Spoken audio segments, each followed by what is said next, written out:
Mayroon na naman po tayong mga may init na issue na pag-uusapan ngayong araw po ng Tuesday. Pero bago po tayo dumako sa mga issue, mga may init na balita, dito muna tayo sa ating Food for the Soul and Food for the Spirit.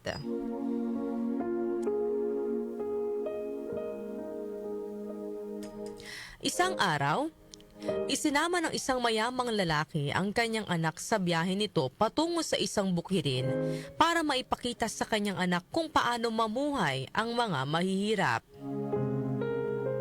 Ilang araw silang naglagi sa isang pamilya na itinuturing nilang mahirap. Matapos ang ilang araw, ay nagpasya na ang mag-ama na umuwi. Sa kanilang biyahe pabalik, tinanong ng ama ang kanyang anak kung kumusta ang naging biyahe nila. Sabi pa ng tatay, "Nakita mo ba anak kung gaano kahirap ang pamumuhay nila?" Sumagot naman ang anak ng oo nang may ngiti sa kanyang mga labi. Tinanong muli ang bata ng kanyang tatay, "Ano ang natutunan mo sa naging biyahe natin?" Sagot naman ng kanyang anak, "Marami po. Nakita ko na mayroon tayong isang aso, samantalang sila mayroong 4. Mayroon tayong swimming pool, pero sila mayroong ilog. Mayroon tayong lanterns at iba pang magagarang ilaw sa gabi, pero mayroon naman silang mga bituin. Binibili natin ang mga pagkain natin habang ang sa kanila ay itinatanim at pinapalaki nila. Mayroon tayong matataas na bakod na pumuprotekta sa atin. Sila naman ay mayroong mga kaibigan na pumuprotekta sa kanila. Mayroon tayong mga katulong na nagsisilbi sa atin habang ang mga tao sa bukid ang nagsisilbi sa iba. Mayroon tayong encyclopedia habang mayroon silang Bible." Natulala po ang lalaki sa sinabi ng kanyang anak at nanatiling tikom ang kanyang bibig.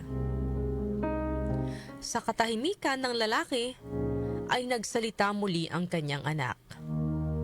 At sinabi nitong, "Salamat po dahil pinakita mo sa akin kung gaano tayo kahirap."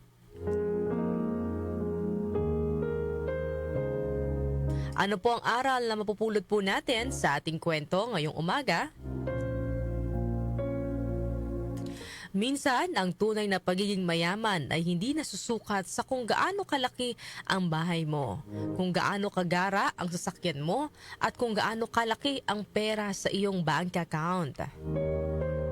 Ang tunay po na yaman ay nasusukat sa kung gaano kakasaya at kakontento sa buhay mo, at kung gaano mo na-appreciate ang mga simpleng bagay na nasa paligid mo.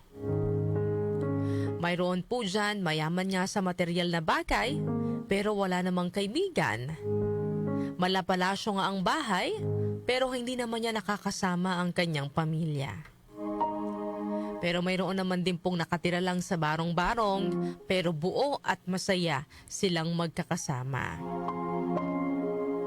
Huwag po tayong maging mapagmataas gaya na po ng ama sa kwento na sa kagustuhan niyang ipakita sa kanyang anak kung gaano kahirap mamuhay bilang isang mahirap, ay nakakapanghusga na po tayo ng ating kapwa.